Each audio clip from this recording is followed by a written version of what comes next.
Hi guys, welcome back to my channel life with Lavanya. ఈరోజు నేను నా morning routine with my 9 months old బేబీతో ఎలా ఉంటుందో చూపిస్తా. మార్నింగ్ లేవగానే నేను ఎగ్స్ అయితే బాయిల్ చేస్తున్నా. ఈరోజు ఎగ్ కర్రీ చేద్దామని మా హస్బెండ్కి. తర్వాత హాట్ వాటర్ పెట్టుకొని నేనైతే హాట్ వాటర్ తాగేస్తున్నా ఇక్కడ. తర్వాత మా బాబు లేచి వాళ్ళ డాడీతో కొంచెంసేపు ఆడుకోవడానికి ట్రై చేస్తున్నాడు, వాళ్ళ డాడీ పడుకుంటే. ఇంకా నేనైతే మిల్క్ అండ్ ఈ రోజు కొన్ని ఆర్డర్ పెట్టా, అవైతే వచ్చేసాయి కంట్రీ డిలైట్ నుంచి. ఫస్ట్ అయితే నేను ఇక్కడ టమాటా అన్ని కట్ చేసేసుకొని, ఆనియన్స్, పచ్చిమిర్చి అన్ని కట్ చేసుకొని ఎగ్ కర్రీకి అయితే ప్రిపేర్ చేస్తున్నా. మీన్వెల్ నేను రైస్ కూడా పెట్టేస్తున్నాను.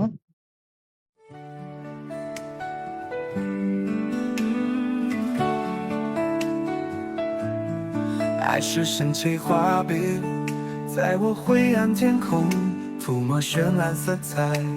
我展开双臂，迎着它的暖，像飞鸟展翼，向着太阳飞翔。爱是灵动音符，与我挤进世界，走向激昂乐章。我踏歌而起，顺着它的旋律，如轻雨飘荡，在梦之空翱翔。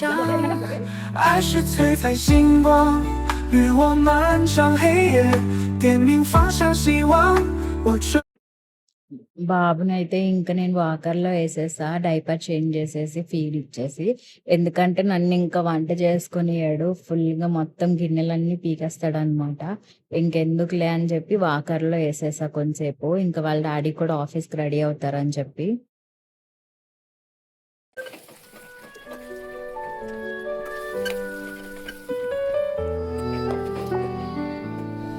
분노는 무처럼 마음을 휩쓸고 평온을 다시는 존재하지 않게 해 서로의 오해는 얼음처럼 무성 속에 냉담이 퍼져.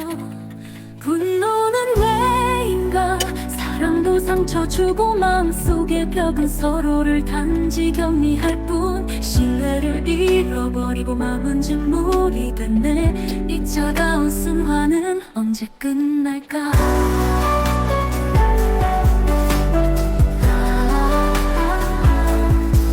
예전의 웃음소리가 이미 공허해졌지.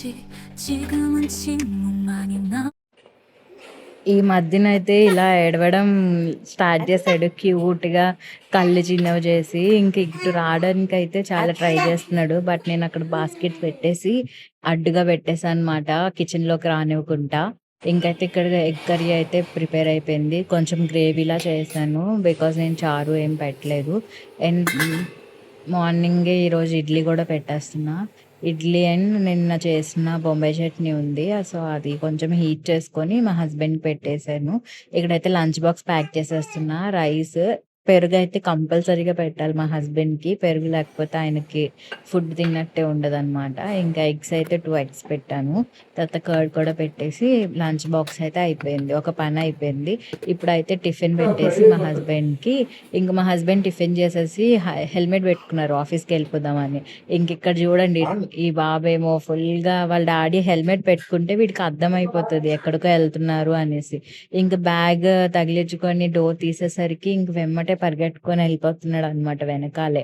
ఇంకా అక్కడ డోర్ దగ్గర వాళ్ళ డాడీ గాని ఎత్తుకోకపోతే ఇంకా ఏడుస్తాడు. వాళ్ళ డాడీ ఎత్తుకొని అలాగ లిఫ్ట్ వరకు తీసుకొని వెళ్తాడు. తీసుకొని వెళ్ళి మళ్ళీ నాకు ఇచ్చేస్తారనమాట. తర్వాత అప్పుడు కూల్ అవుతాడు. లేదు తను ఎత్తుకోకుండా హడావిడిగా ఎప్పుడైనా వెళ్ళారు అని అంటే మాత్రం ఏడుస్తూనే ఉంటాడు ఇంకా. మొత్తంగా అయితే వైఫ్ పని అయిపోయింది. ఇప్పుడైతే మదర్ డ్యూటీలోకి దిగాలి. అంటే ఫస్ట్ మా బాబుకి బ్రేక్ఫాస్ట్ పెట్టేయాలి. బ్రేక్ఫాస్ట్లోకి ఈరోజు అయితే నేను ఇడ్లీలు పెడుతున్నా. ఇడ్లీ కొంచెం వేడిగా ఉన్నప్పుడే మెత్తగా స్మాష్ చేసేసి, నేను ఇక్కడైతే ఫార్ములా మిల్క్ యూజ్ చేస్తున్నా. ఈ ఫార్ములా మిల్క్ మా బాబు అయితే తాగడు, అలవాటు చేద్దామని తీసుకొని వచ్చాను. బట్ అదైతే వాడు అస్సలు టేస్ట్ కూడా చెయ్యట్లేదు, ఊసేస్తున్నాడు. సో ఇంకే అట్లీస్ట్ ఇలా ఇడ్లీలో కలిపైనా పెడదాం అన్నట్టు, వేస్ట్ అయిపోతుంది ఓపెన్ చేస్తా అని చెప్పి. ఇంక నేను ఇట్లా మార్నింగ్ అయితే మ్యాక్సిమం నేను ఇడ్లీ చేసినప్పుడు ఇలా 2 idlis or 1.5 idli పెడతా. మొత్తం తినడు, బట్ మొత్తం అయితే పిసికేసి మెత్తగా పెడితే ఇడ్లీ అయితే కొంచెం ఈ మధ్య అలవాటు చేశాను నేను. ఒక 2 వీక్స్ నుంచి అయితే ఇడ్లీ ఈ 9th మంత్ వచ్చాక నేను ఇడ్లీ అలవాటు చేశాను. ఎందుకంటే వాడికి ఇంకా టీతింగ్ రాలేదు. బట్ వాడు కొంచెం నవలడం నేర్చుకుంటాడని చెప్పి ఇంక నేనైతే ఇక్కడ ఇడ్లీ ఫీడ్ చేసేస్తున్నా. మంచిగానే తింటాడు. వాడికి బుద్ధి బాగుంది అంటే, లేదు అని అంటే ఈజీగా నా దగ్గర గంట సేపు కూర్చొని పెడతాడు.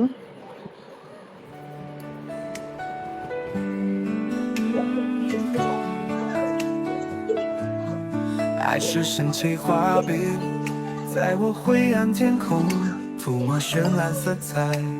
我展开双臂，迎着它的暖，像飞鸟展翼，向着太阳飞翔。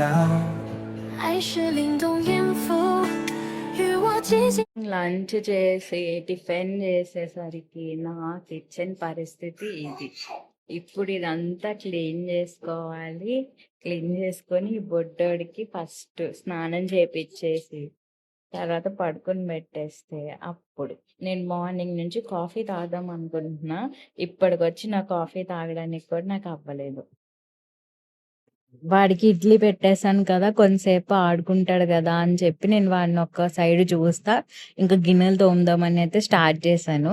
ఇట్లా కొంచెం గిన్నెలు తోమి పక్కన పెట్టానో లేదో వీడు ఇంతలో అటువైపు వాషింగ్ మిషన్ సైడ్ వెళ్ళిపోతున్నాడు. ఈ కింద గిన్నెలు పీకేస్తున్నాడు. వచ్చి ఏడుస్తున్నాడు. ఇంకిది ఇలా అయ్యే పని కాదని చెప్పి వాకర్‌లో వేశాను. వాకర్‌లో వేస్తే కూడా వాడు సేమ్ అంతే అల్లరి. వాకర్‌లో అయితే కొంచెం హైట్ వస్తాడు కదా! ఇంకా అన్ని గిన్నెలన్నీ మంచిగా అందుతాయి వాడికి షెల్ఫ్స్‌లో పెట్టింది. అన్నీ పీకేస్తున్నాడు. ఇంకిలా కాదని చెప్పి వీడికి స్నానం చేపిచ్చేస్తే పడుకుంటాడు కదా అని చెప్పి ఫస్ట్ అయితే స్నానం చేపించేస్తున్నా. ఇలాంటి టైంలోనే నాకైతే అనిపిస్తది మనకంటూ ఎవరైనా తోడుంటే బావున్ను అని. నేను మా హస్బెండే మా బాబుని 2 మంత్స్ అప్పటి నుంచి కూడా మేమే చూసుకుంటున్నాము. ఇంకా మా హస్బెండ్ అయితే ఆఫీస్‌కెళ్ళిపోతారు. బిఫోర్ ప్రెగ్నెన్సీ నేను కూడా ఆఫీస్‌కి చేసేదాన్ని. ఇంకా తర్వాత బాబు 8th మంత్ ప్రెగ్నెంట్‌తో ఉన్నప్పుడు ఇంకా మెటర్నిటీ లీవ్ తీసుకున్నా.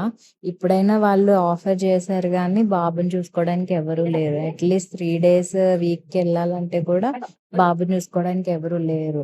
సో, ఇంక నేనే చూసుకోవాలి. ఇటు వర్క్ చేసుకుంటాను, ఇటు ఇంట్లో పని చేసుకుంటా, ఇటు బాబుని చూసుకున్నా నాకు ఒక్కొక్కసారి చాలా స్ట్రెస్‌ఫుల్‌గా అనిపిస్తది. బట్ ఇట్స్ ఓకే అని చెప్పి నన్ను నేను మోటివేట్ చేసుకొని చేసుకుంటా ఉంటాను. ఇక్కడైతే వీడు నన్ను గిన్నెలు తోమనివ్వట్లే ఏడుస్తున్నాడు. సరే ఇంక నిద్రొస్తుందేమో అని చెప్పి అక్కడ సగం గిన్నెలు అలానే వదిలేసి ఇంకెళ్ళి వీడికి ఫస్ట్ అయితే స్నానం చేపించేసి పడుకోబెడదామని ఫస్ట్ స్నానం చేపించేసా. స్నానం అయిపోయిన తర్వాత కొంచెం సేపు వీడికి అట్లా అస్సలు బట్టలేసుకొనివ్వడు. బిఫోర్ 6 మంత్స్ అయితే కదలకుంటా అలానే ఉండేవాడు. 6 మంత్స్ తర్వాత ఇంక సాలిడ్ స్టార్ట్ చేయడము, ఇంక పాకడం ఇవన్నీ నేర్చుకున్నాడు గానీ నాకైతే చుక్కలే చూపిస్తున్నాడు. ఇంక డ్రెస్ ఏసుకోవడానికి కూడా చాలా కోతి నాటకాలు చేస్తే గానీ వాడు సైలెంట్‌గా ఉండడనమాట. ఇంకా D3 డ్రాప్స్ కూడా పెట్టేసి ఇంక వీడికైతే డ్రెస్ చేంజ్ చేసేసి పడుకోబెట్టేసాను. ఇంకా ఉయ్యాల్లోనే పడుకుంటాడు. నేను ఒకవేళ బెడ్ మీద పడుకోవాలి అని అంటే నేను పక్కనుండాలి. నేను పక్కనుంటే ఇంక ఇంట్లో పని అవ్వదని చెప్పి నేను డే టైమ్ ఎలానో ఇంట్లోనే ఉంటాను కాబట్టి నేను ఉయ్యాలనే అలవాటు చేసేసాను. ఇంక ఉయ్యాల్లో పెట్టేస్తే చక్కగా పడుకుని పోతాడు. సౌండ్ చేయకూడదు కాకపోతే. ఇంక ఉయ్యాల పెట్టేసి కొంచెం గోవిందనామాలు గానీ, శివయ్య పాటలు గానీ పాడితే చక్కగా పడుకుంటాడు. ఇది నేను ఈడికి డేస్ బేబీ నుంచి అలవాటు చేశాననమాట. అలాగా హమ్ చేస్తా ఉంటాను. గోవిందనామాలు గానీ, శివుడి పాటలు గానీ పాడితే చక్కగా ఉయ్యాల్లో కొంచెం స్వింగ్ చేసేసరికి పడుకుంటాడు. వీడు పడుకున్నాక ఇంక ఇంటి పని చేసుకోవాలి నేను. వాళ్ళ డాడీ పని అయిపోయింది. వీడి పని అయిపోయింది. ఇప్పుడు ఇంటి పని చేసుకోవాలి. లాస్ట్‌లో నా పని చేసుకోవాలి.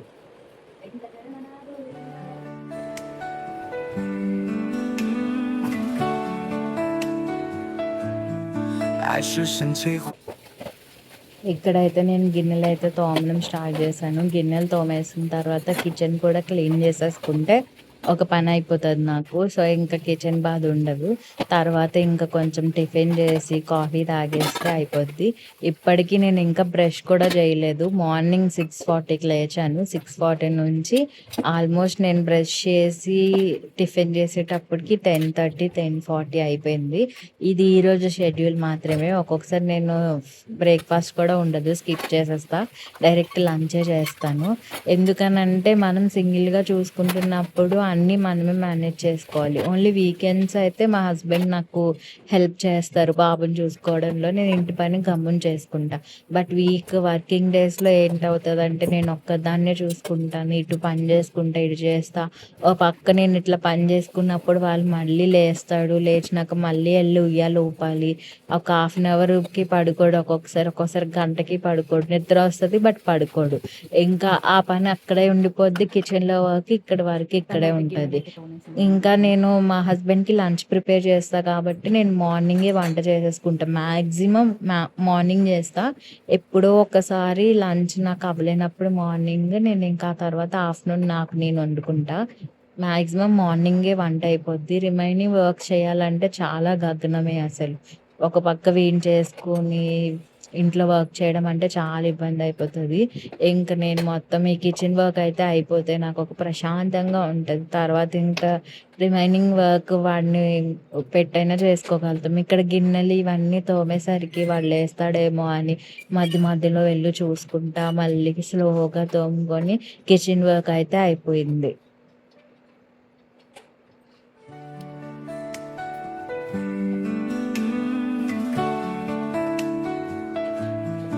爱是深邃画笔，在我灰暗天空涂抹绚烂色彩。我展开双臂。 నేను మార్నింగ్ 6:30కి లేస్తే నా మొత్తం కిచెన్ వర్క్, టిఫిన్, లంచ్ మా బాబుకి టిఫిన్ తెప్పించి పడుకొని పెట్టి అంతా అయ్యేసరికి 10:30 అయింది. ఇప్పుడు నేను బ్రష్ చేశా. ఇప్పుడు కొంచెం టిఫిన్ చేశాక ఒక కాఫీ పడకపోతే ఇంక డే అంతా నాకు ఎలా అంటే అలా ఉంటది. ఇంక తర్వాత కొంచెం హౌస్ క్లీనింగ్ కూడా చేసేసుకొని అంతే ఈరోజు నా మార్నింగ్ రొటీన్. ఫ్యామిలీ సపోర్ట్ లేకుండా అసలు పేరెంట్స్ ఒక్కరే చిన్న బాబుని చూసుకోవాలనంటే చాలా అంటే చాలా కష్టం. సమ్‌టైమ్స్ నాకు చాలా బాధ అనిపిస్తది, ఏడుపొస్తది. బట్ నేనే కన్నాను కదా! నేనే చూసుకోవాలి. ఎవరో వచ్చి చూస్తారని నేను కనలేదు కదా! అన్నట్టు మళ్ళీ నాకు నేను మోటివేషన్ ఇచ్చుకొని, మా హస్బెండ్ నాకు మోటివేషన్ చేసి, ఇంకా అట్లా ఓపెన్ చేసుకొని చేసుకోవాల్సొస్తుంది. Anyway this is my morning routine. Please like, share, subscribe. ఇక్కడైతే నేను ఒక 4 ఇడ్లీ, ఒక కారం పొడితో నా టిఫిన్ అయితే కంప్లీట్ చేసుకున్నా.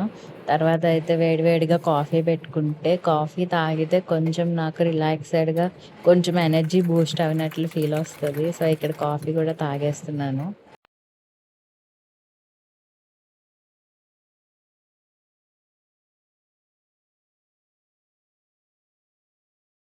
మార్నింగ్ నుంచి అనుకుంటా కాఫీ తాగుదాం అని. బట్ మార్నింగ్ లంచ్, టిఫిన్ బాబు గాడికి బ్రేక్‌ఫాస్ట్ తినిపించి, వాడికి స్నానం చేపించి, పడుకొని పెట్టి అంతా అయ్యేసరికి ఆల్మోస్ట్ 10:30 అయింది. 10:30కి ఒక 4 ఇడ్లీలు తినేసి కాఫీ తాగుతున్నాం. ఇంకా మళ్ళీ ఇంట్లో హౌస్ వర్క్ చేసుకోవాలి. మాప్ పెట్టుకొని, హౌస్ క్లీన్ చేసుకొని ఇదంతా కూడా మళ్ళీ బాబు లేచేలోపు చేసుకోవాలి. మళ్ళీ వాడు లేచాడంటే ఎక్కడ పని అక్కడే ఉంది. ఇది నా మినీ ఇది నా మార్నింగ్. నచ్చితే సబ్స్క్రైబ్ చేయొచ్చు కదా! రియల్ మామ్ ఎలా ఉంటది? హౌస్ వర్క్ అండ్ బేబీని ఎట్లా మేనేజ్ చేసుకుంటది? ఇటు ఒక పక్క హస్బెండ్‌ని ఎలా మేనేజ్ చేసుకుంటది? మొత్తం అంతా. ఇది రియల్ రా ఫుటేజ్ అనమాట. Thank you for watching.